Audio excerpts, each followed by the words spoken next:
Et je vous invite à faire une lecture dans le livre de la Genèse. Genèse chapitre 42. Le titre de ma pensée ce matin est celui-ci, « Quand tout semble perdu ». Quand tout semble perdu. Genèse 42, versets 36 à 38. Nous allons nous arrêter particulièrement sur ce patriarche Jacob et également, son fils Joseph. Et la pensée que le Seigneur a mise sur mon cœur, c'est que il est vraiment celui qui peut changer le mal en bien. Il est celui qui est capable de retourner toutes les situations, même les plus dramatiques.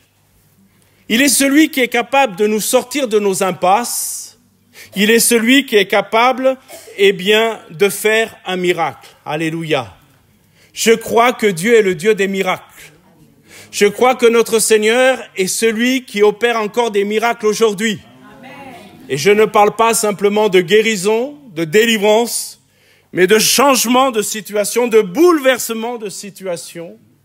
Et il est celui qui est capable, de sortir nos vies des impasses dans lesquelles elles pourraient se trouver.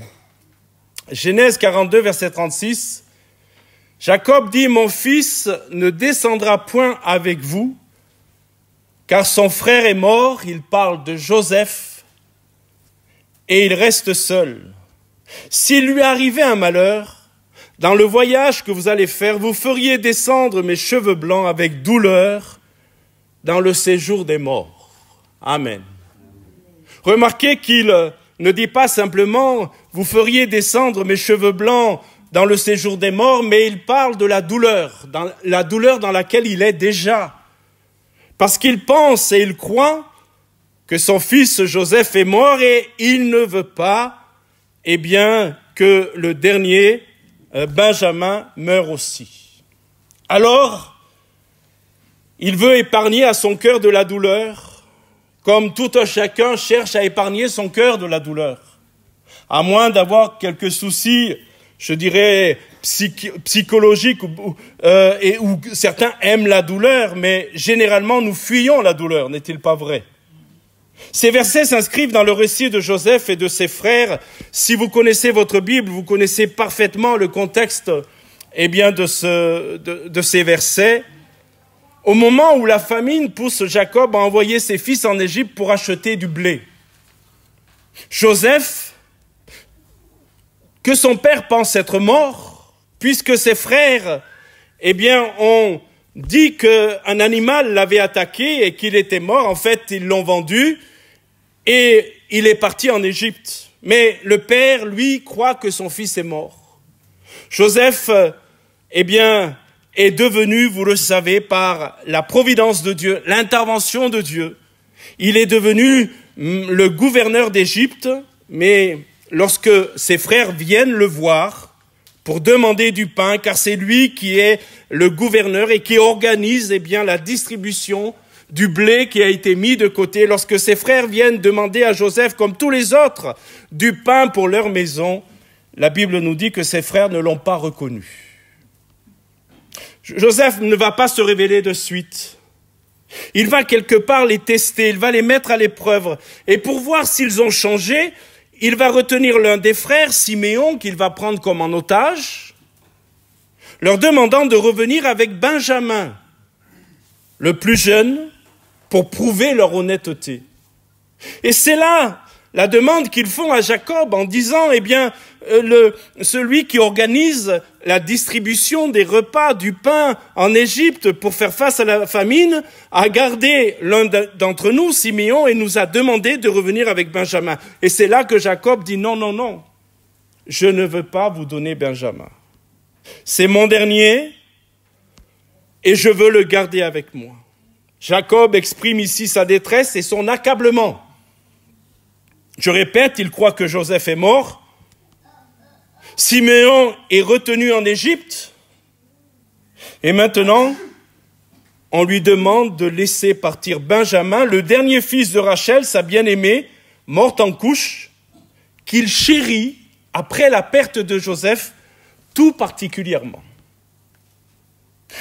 il sent que tout s'acharne contre lui.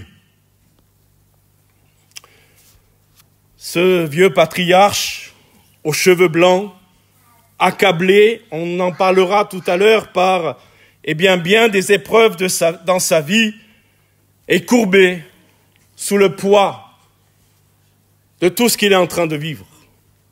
Du point de vue humain, c'est la catastrophe totale. Pourtant, sans qu'il le sache, Dieu était sur le point de transformer sa situation de la plus belle des manières. Alléluia. Siméon allait lui être rendu, Benjamin reviendrait sain et sauf, et Joseph, qu'il croyait mort, qui est devenu un homme puissant en Égypte, va le retrouver. Combien d'entre vous ont déjà eu l'impression que le monde s'écroulait autour d'eux? Que tout ce qu'ils avaient espéré, rêvé, semblait partir en fumée? Que les circonstances de la vie les avaient menés dans une impasse où il n'y avait pas d'issue? Si c'est votre cas ce matin, si vous traversez actuellement des moments difficiles, si vous vous demandez, et on en reparlera, où est Dieu dans mon épreuve? Où est Dieu dans mon épreuve? Alors cette prédication s'adresse particulièrement à vous. Aujourd'hui, nous allons découvrir au travers de ce qu'a vécu Jacob et Joseph et ses frères, nous allons découvrir que Dieu est capable de changer notre histoire. Que la fin de notre histoire n'est souvent que le début de quelque chose de merveilleux que Dieu prépare pour nous. Notre texte de base nous invite à nous souvenir de cet homme, Jacob, ce patriarche, cet homme de la Bible, dont la vue fut marquée par des épreuves successives. Mais nous allons découvrir que Dieu avait pour lui des plans plus grands que tout ce qu'il pouvait imaginer.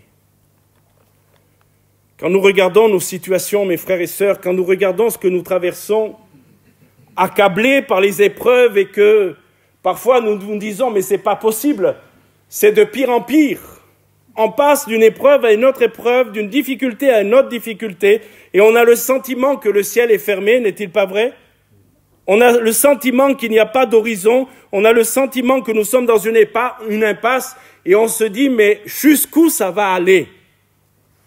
Mais nous allons apprendre au travers de cet homme que Dieu est le maître de tout, que Dieu est le maître des circonstances, et que Dieu est capable d'agir dans nos pires situations. À travers l'exemple de Jacob, nous allons voir comment transformer notre perspective sur les difficultés. Comment passer, on en parlera, du « pourquoi cela m'arrive-t-il » à « comment Dieu va utiliser cela pour mon bien ». Écoutez-moi bien. Pourquoi cela m'arrive-t-il à « comment Dieu va utiliser cela pour mon bien ».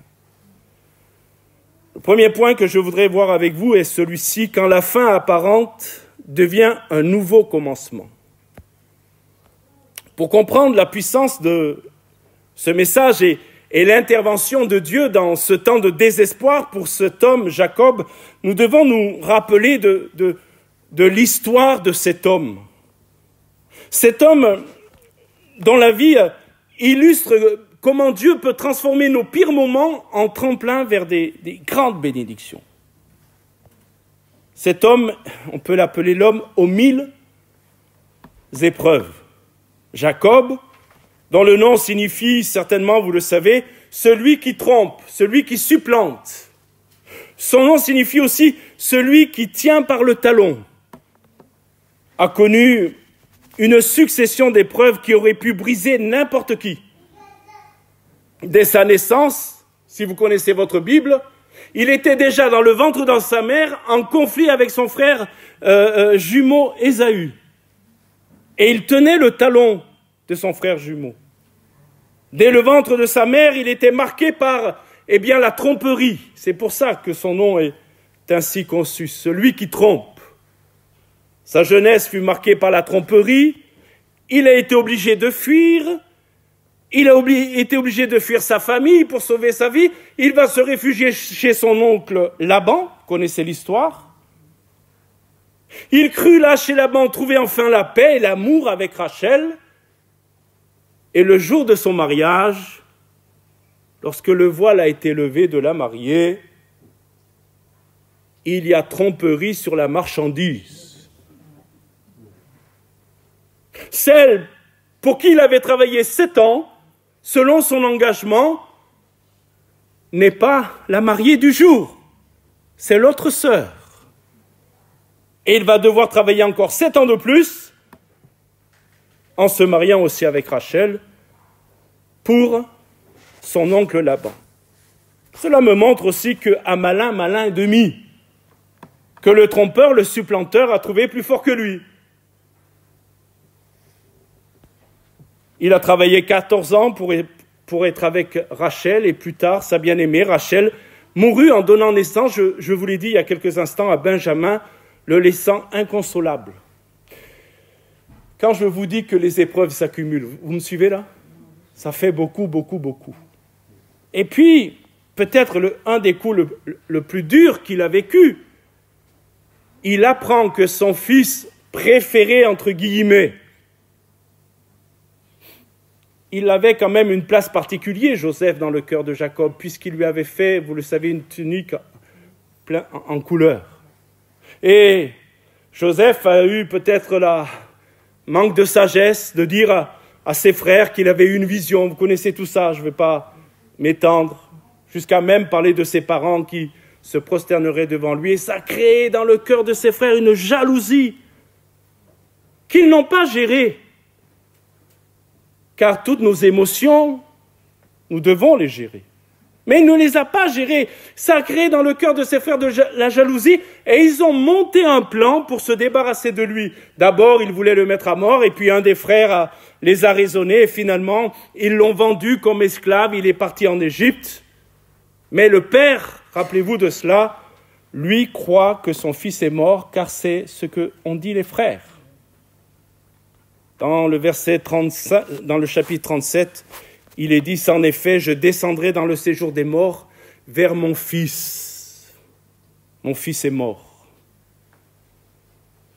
Pour Jacob, c'est la fin de tout. Son cœur est brisé, son espoir est anéanti. Tout semble aller mal. Et mes frères et sœurs, ce matin, le message pour nous, c'est quand tout semble aller mal.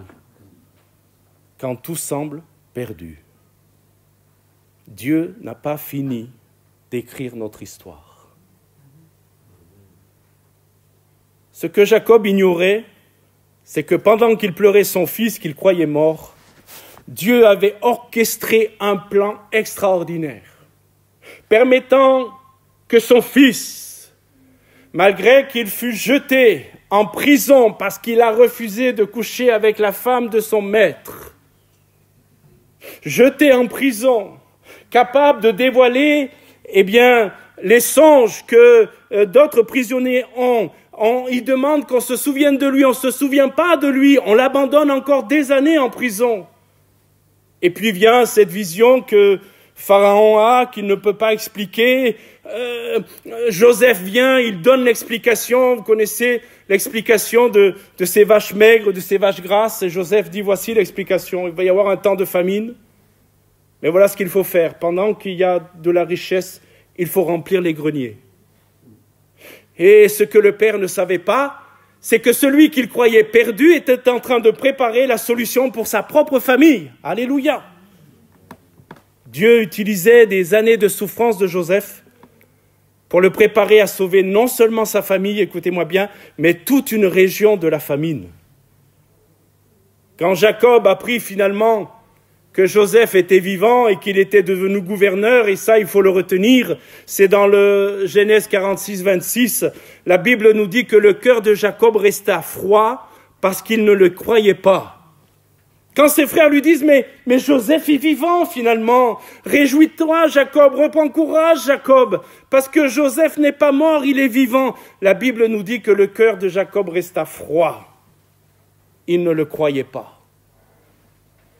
Il a fallu qu'il voie les chariots envoyés par Joseph pour qu'il comprenne que son fils était vivant. Que ce qu'il pensait être la fin de son histoire n'était en réalité que que le début d'un nouveau chapitre bien plus glorieux pour sa vie. Et frères et sœurs, ces choses nous apprennent quelque chose de fondamental. Dieu travaille souvent dans l'invisible pendant nos moments les plus sombres.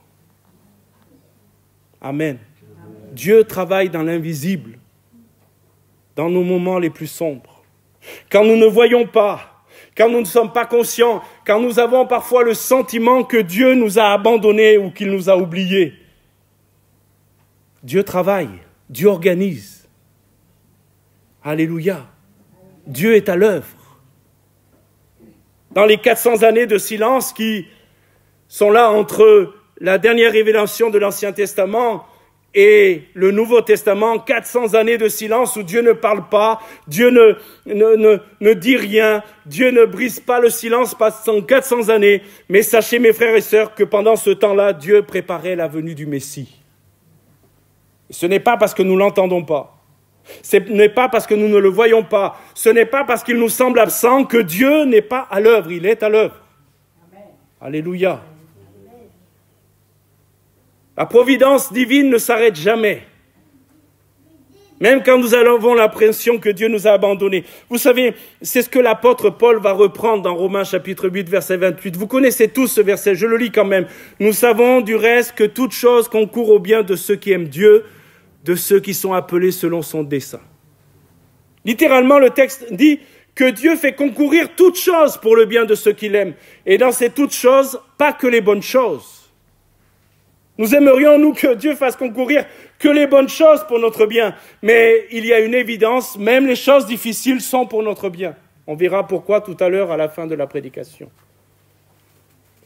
Donc, ce que vit Jacob n'est pas nouveau. Ce que dit Paul, n'est pas nouveau. Jacob l'a vécu et il a appris que dans tous les drames qu'il a traversés, la perte de Joseph, la pensée qu'il a perdu Joseph, ses enfants qui vont chercher de l'aide et un de ses fils qui est retenu, eh bien, tout cela servait à la bénédiction de sa famille. Alléluia. Mon deuxième point, c'est de passer de « pourquoi moi » à « comment Dieu va-t-il utiliser cela ?» Pourquoi ça m'arrive ? À « Dieu a un plan. Dieu est en train de faire quelque chose. » La question qui nous piège souvent lorsque les difficultés surviennent, notre première réaction est, et on a beau être des enfants de Dieu, marcher avec Dieu, être fidèles au Seigneur, c'est une question légitime. Pourquoi cela m'arrive-t-il ? Pourquoi cela m'arrive-t-il ? Cette question, elle est naturelle. Nous ne sommes que des hommes, avec nos faiblesses, avec nos interrogations.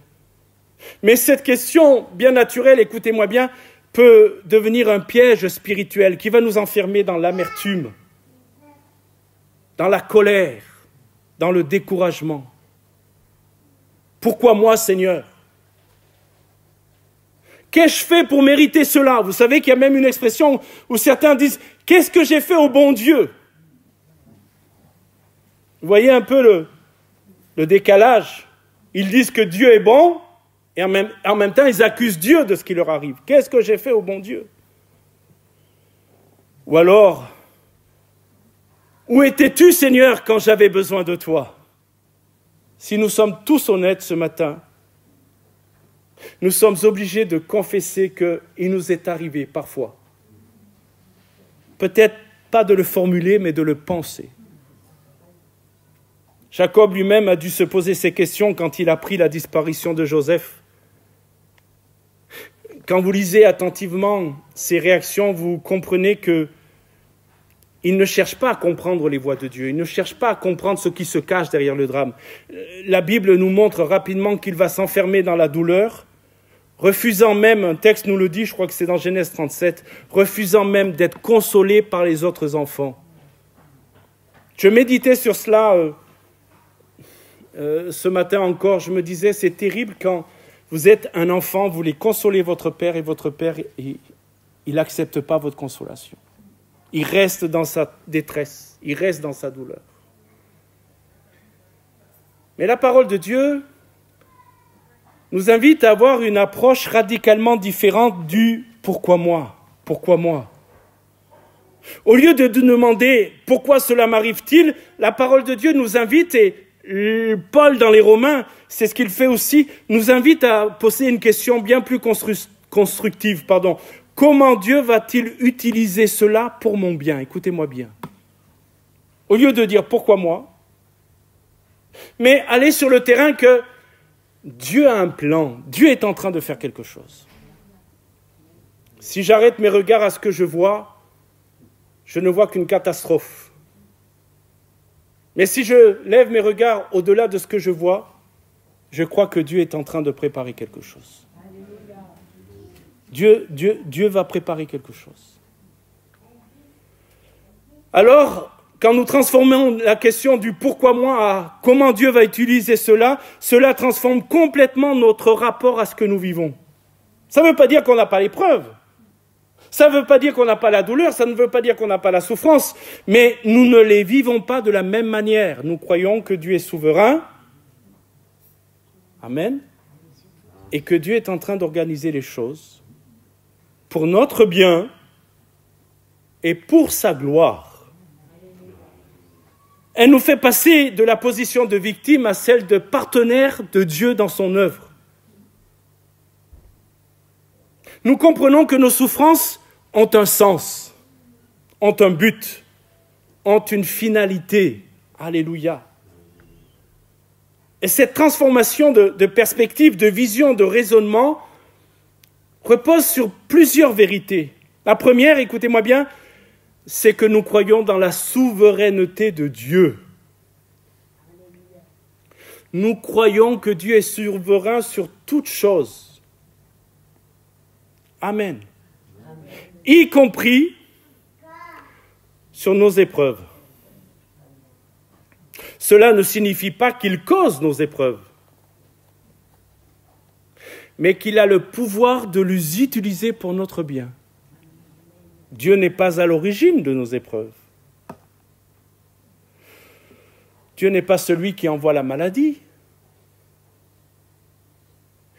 Mais dans notre maladie, dans nos épreuves, il demeure souverain.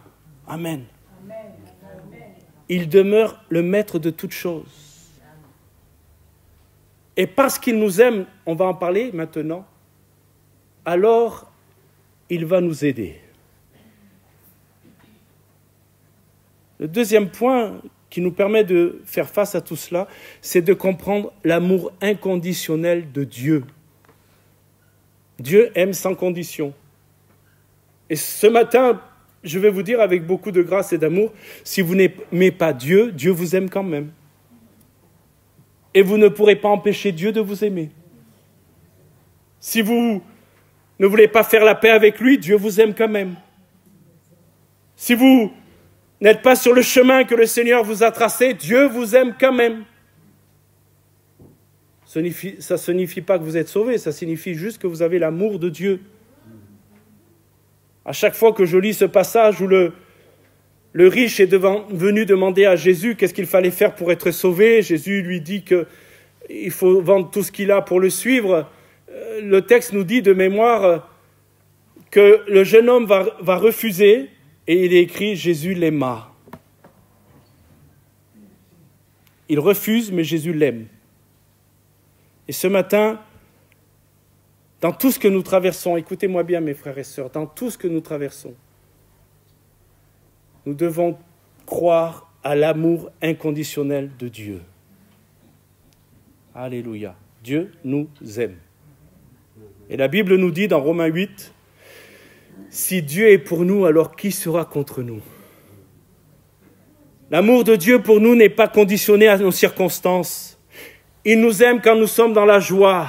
Il nous aime quand nous sommes dans la peine. Il nous aime quand nous sommes dans le succès. Il nous aime quand nous sommes dans l'échec. Amen. Il nous aime. Et je crois qu'un enfant de Dieu, tant qu'il croit dans l'amour de son Dieu, ne peut pas perdre espoir. Malheureusement, parfois, le diable arrive à mettre sur les cœurs cette pensée que Dieu ne les aime plus. C'est pour ça que je ne cesse de répéter depuis tout à l'heure, Dieu nous aime. Dieu t'aime, mon ami. Dieu t'aime, mon frère. Dieu t'aime, ma sœur. Et ne crois jamais que Dieu cessera de t'aimer.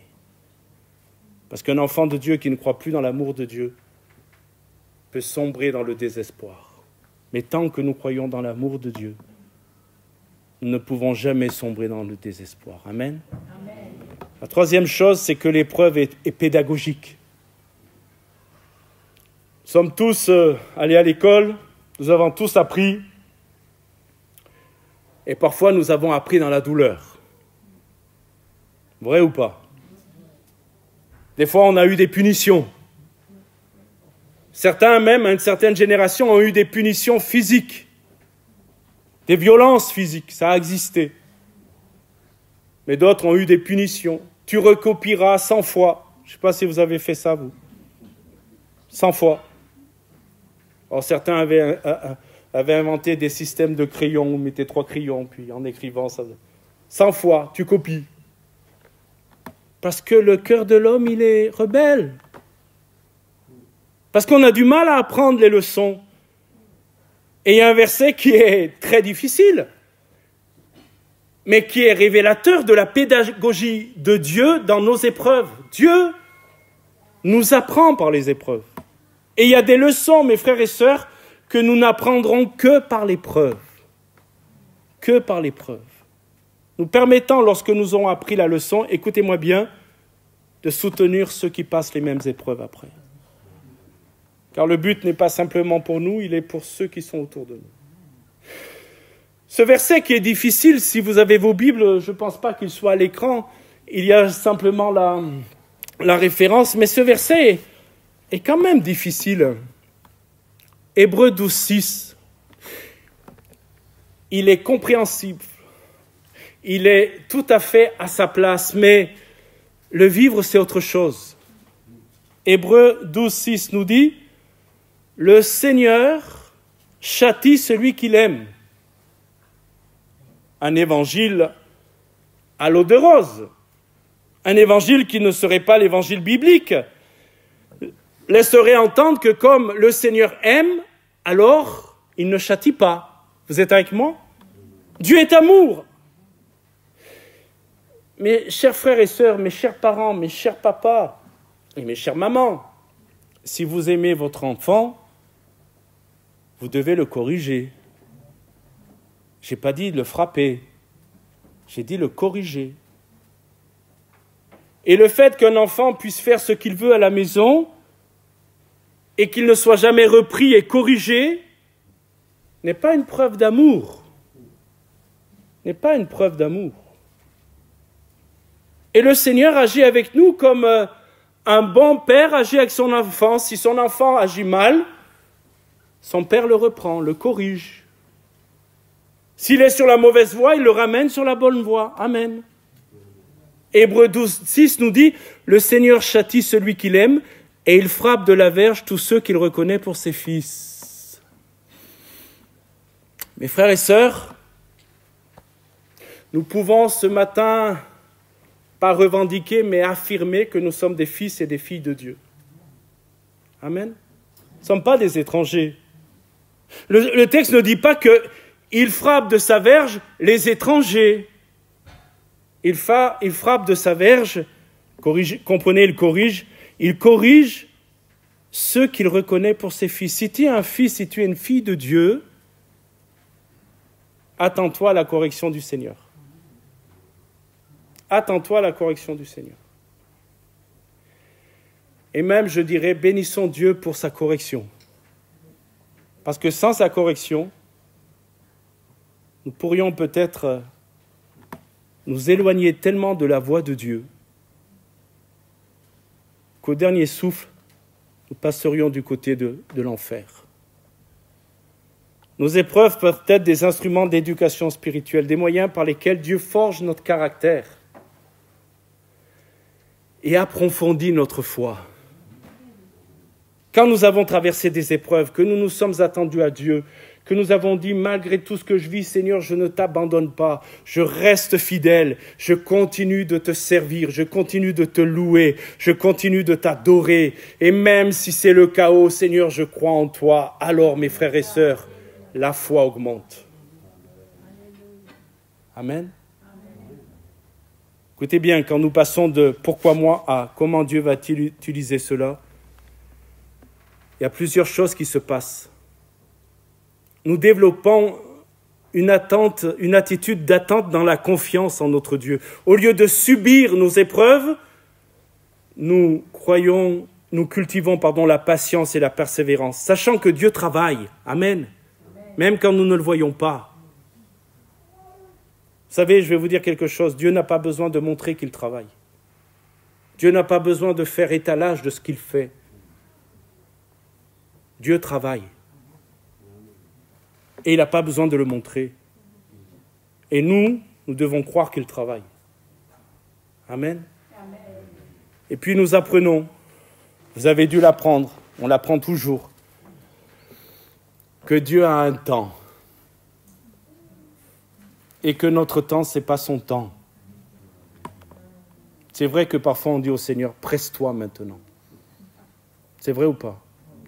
Là, Seigneur, agis maintenant et vite.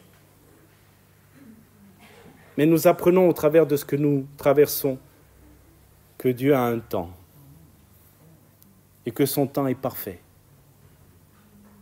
Nous grandissons en maturité spirituelle. Et nous ne voyons plus les épreuves comme quelque chose qui nous fait souffrir et que nous subissons, mais finalement nous comprenons que ce sont des opportunités de croissance plutôt que des obstacles à notre épanouissement. Il y a des prières dangereuses, je vais m'expliquer dans quelques instants. Il y a des prières dangereuses que nous faisons. Une des prières dangereuses, c'est « Seigneur, donne-moi plus de foi ». Ou « Seigneur, brise-moi ». Il y a un chant qu'on chantait à une époque. Je le chante toujours, mais à chaque fois que je le chante, je mesure ce que je chante. Et je ne le chante plus comme je le chantais avant. Un chant, je ne sais pas si vous le connaissez, qui dit « Brise-moi, brise tout ce qui est rebelle en moi, et monte-moi. » Vous savez que quand on chante, Dieu entend. Mais ça ne veut pas dire qu'il ne faut pas faire ses prières. Ça veut juste dire qu'il faut s'attendre à ce que Dieu agisse si on fait ses prières. Que Dieu nous aide, mes frères et sœurs.